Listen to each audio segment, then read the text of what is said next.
नमस्कार दोस्तों, guest house के अगले एपिसोड में आपका स्वागत है। आपने देखा है हमारे शो में अब तक बड़े बड़े लोग आए हैं। आज जो हमारे शो में आए हैं, उम्र भले ही उनकी कम हो, लेकिन कर्म उनके भी बहुत बड़े हैं। कर्म इसलिए बड़े हैं कि वो कृष्ण के भक्त हैं और कृष्ण की कृपा जिस पे हो जाए तो फिर उसकी नैया पार ही लग जाती है। तो आज के हमारे शो में स्वागत करेंगे हम अभिनव अरोड़ा। जोरदार तालियों के साथ आपका स्वागत करता हूं मैं। और इनको बड़े बड़े नेता सुनते हैं, संत सुनते हैं, पूरी दुनिया इनको देख रही है। अभिनव, आपका स्वागत है। अक्सर माँ बाप ये कहा करते थे पहले कि शर्मा जी के बेटे को देखो, शर्मा जी के बेटे को देखो, लेकिन आपने ट्रेंड सेट कर दिया अलग से। अब लोग कहते हैं कि अरोड़ा जी के बेटे को देखो। तो जैसे माँ बाप अक्सर कहा करते हैं कि फला बच्चे के साथ मत रहो, बिगड़ जाओगे, लेकिन आप बचपन से ही भक्ति भावना में लीन हैं। तो पड़ोसियों के बच्चे, माँ बाप कहते हैं आपसे कि अभिनव इन बच्चों को अपने साथ रख लो, नहीं तो ये बिगड़ जाएंगे। मैं मोहल्ले में तो ज़्यादा जाता नहीं हूँ, लेकिन जब मैं मंदिर जाता हूँ तब मुझे कहते हैं कि मेरे सर पे हाथ रख दो, मेरे बच्चे के सर पे हाथ रख दो। तो मैं सबको कहता हूँ कि राधा रानी की कृपा प्राप्त कीजिए ना। मेरे से क्या होगा, राधा रानी की कृपा प्राप्त हो जाएगी तो आपको किसी और चीज़ की आवश्यकता ही नहीं है। आप राधा रानी की शरण में जाइए, आपके बाद उनकी कृपा प्राप्त हो जाएगी।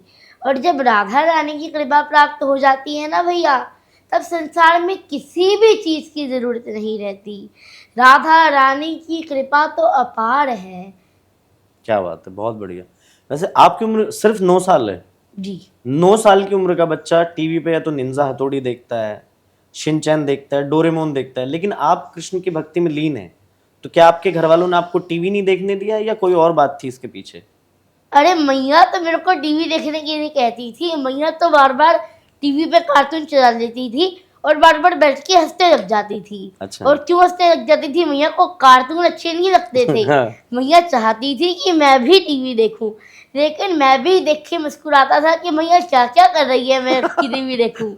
लेकिन मेरा इंटरेस्ट तो कभी इन चीज़ों में था ही नहीं। मेरा तो इंटरेस्ट था ठाकुर जी की भक्ति में। मेरे को तो बस भाई राधा रानी के चरण, मेरे को तो भाई किशोरी जी के चरण। बहुत बढ़िया। तो मतलब टीवी फिल्में आपको कुछ पसंद नहीं है? नहीं, मैंने देखी ही नहीं कभी टीवी, कि तो मुझे इंटरेस्ट ही नहीं है इन सब चीज़ों अच्छा, में। तो जैसे बच्चों को तो जो कार्टून नहीं देखते, लेकिन जो थोड़ी बड़ी उम्र के बच्चे हैं वो वरुण धवन या टाइगर श्रॉफ को पसंद करते हैं, तो आप फिल्में भी नहीं देखी कभी? काला अक्षर भैंस बराबर। आप जो जो नाम बोल रहे हैं ना, जी। ये मेरे सामने आकर के खड़े हो जाएंगे ना, तो मैं इनको नहीं पहचान पाऊंगा, क्योंकि मैंने कभी इनका नाम सुना ही नहीं है। मैं तो बस उनको जानता हूँ जो कि मुझे प्यार से राधे राधे कहते हैं। मैं केवल उनको जानता हूँ। बहुत तो आप क्यों चुप बैठे हो भैया? आप भी बोल दो मेरे साथ प्रेम से, राधे राधे। राधे राधे। अच्छा अभिनव, मेरा आपसे एक सवाल है कि आपकी उम्र के जो बच्चे हैं अक्सर घर वालों से जिद करते हैं कि डिज्नीलैंड ले चलो, वाटर पार्क ले चलो, है ना, यहाँ ले चलो, वहाँ ले चलो। तो आपने कभी, आप अपने घर वालों को अक्सर वृंदावन ले जाते हैं, तो आपके घर वालों ने कभी कहा नहीं बेटा हमारा तो मसूरी का प्लान था, तू वृंदावन लेके जा रहा है? तो बच्चे इससे कहते हैं कि उनको आनंद चाहिए होता है, और उनको हाँ आनंद मिलता भी है, लेकिन कुछ समय का आनंद। कुछ समय का आनंद, उसके बाद थकान भी सर पे चढ़ जाती है और आनंद भी खत्म हो जाता है। इससे मैं तो कहता हूँ कि भक्ति करो ना, जिसका भक्ति का आनंद तो सदैव जीवन में रहता है। भक्ति का आनंद सदैव है। आपने कहा कि ऐसा तो नहीं कहा कि मसूरी जाने का प्लान था, वृंदावन ले गए। मेरे पिताजी मुझे कहते थे कि गोवा जाने की उम्र में गौशाला लेकर के जा रहे हो। अच्छा। और मेरे पिताजी मुझे वृंदावन लेकर के जाते हैं। अच्छा, तो अब आपके घर वाले भी आपके साथ वृंदावन जाते जी। हैं? अच्छा। अच्छा, ऐसा होता है कि जैसे घर का कोई बच्चा ना थोड़ी देर के लिए घर से गायब हो जाए, बाहर चला जाए और ना आए, आने में लेट हो जाए, तो उसके घर वाले डर जाते हैं, पता नहीं कहाँ गया होगा।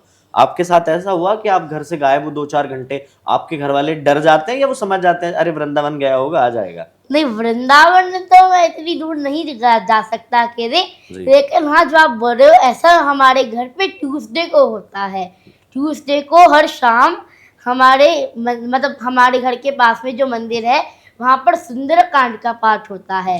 अब मुझे तो सुनना ही है, तो मैं सीधे पहुँच जाता हूँ। तब मैया सोचती है कि आ जाएगा थोड़ी देर में, तो ऐसा ट्यूसडे को होता है। तो इनको कंफर्म है कि आज अब मुझे जाना तो है ही ट्यूसडे को, और ट्यूसडे को भक्त को अपने भगवान का कीर्तन तो सुनना ही है, सुंदरकांड तो सुनना ही है। तो मैं पहुंच जाता हूँ सीधे।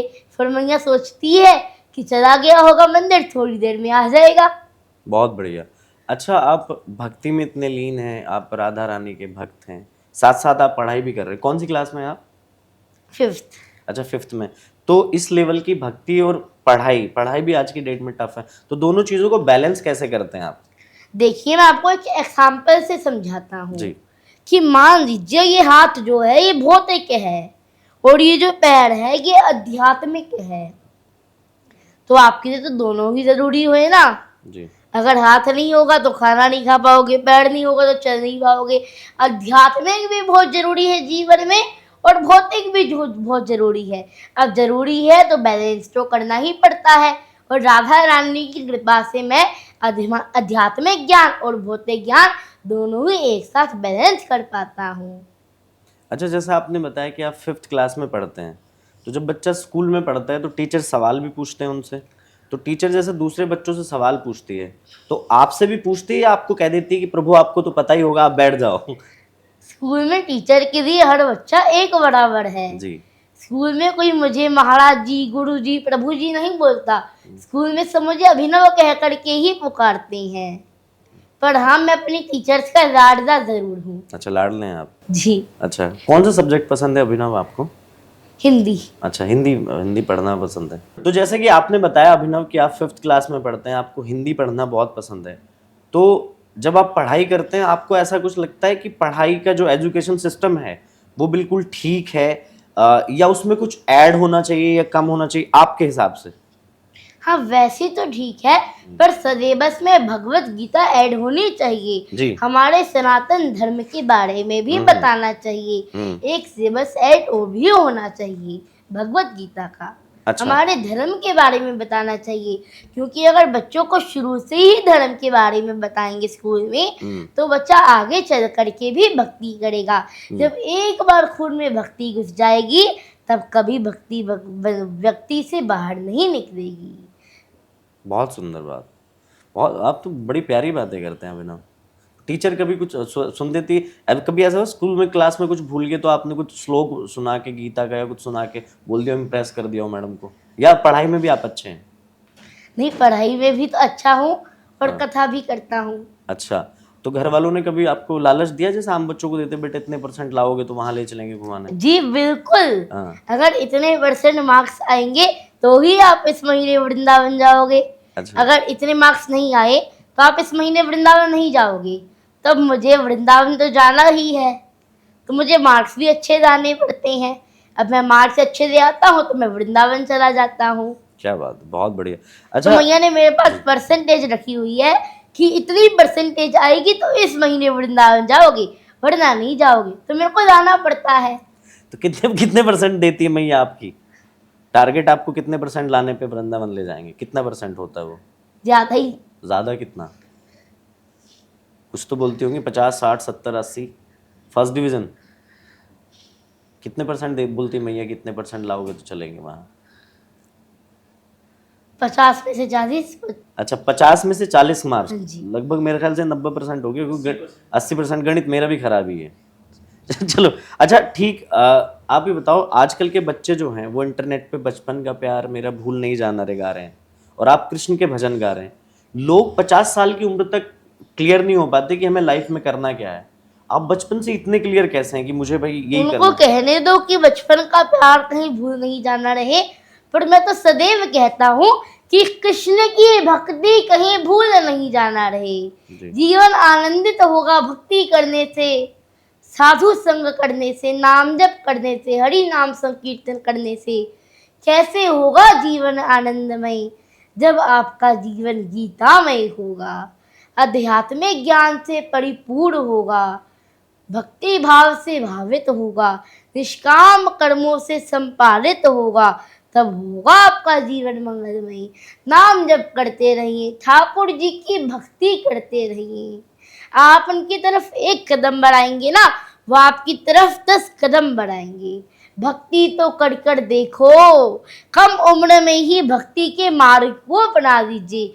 यदि आप 50 साल की उम्र में भक्ति करने लगे हो, माला झोली पहनकर माला जपने लगे हो, तो भक्ति नहीं है, कहीं से भी वो भक्ति नहीं है। तो आप अपने जीवन की परेशानियों से, अपने जीवन की समस्याओं से तंग आ चुकी हैं, परेशान हो चुकी हैं और आप भक्ति का सहारा ले रही हैं कि शायद से मेरी परेशानियां दूर हो जाए। पर नहीं भैया, ये भक्ति नहीं है। भक्ति तो कम उम्र से ही शुरू कीजिए। आप अपने आप अपने बच्चों को कम उम्र में ही भगवत गीता का ज्ञान दीजिए। हमारी संस्कृति, हमारी पहचान, सनातन धर्म ही हमारी शान। अपने बच्चों को दीजिए भगवत गीता का ज्ञान।